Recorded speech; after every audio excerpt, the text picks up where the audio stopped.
उंच भरारी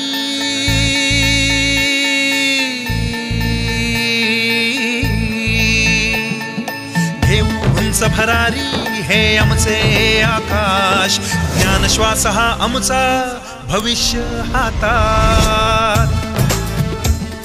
संस्कारांच्या या भिंतीची गातो हो थोरवी हिंदवी हिंदवी हिंदवी।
इंग्रजी माध्यमाची शाळा आहे, पण इथं आम्ही संस्कार करताना विद्यार्थ्यांवर भारतीय संस्कृतीचे संस्कार करतो। हे तुम्हाला आमच्या उपासनेतून आता जी आपण शेवटची उपासना म्हटली ती मी माझ्या विद्यार्थ्यांना सुद्धा शिकवलेली आहे। कारण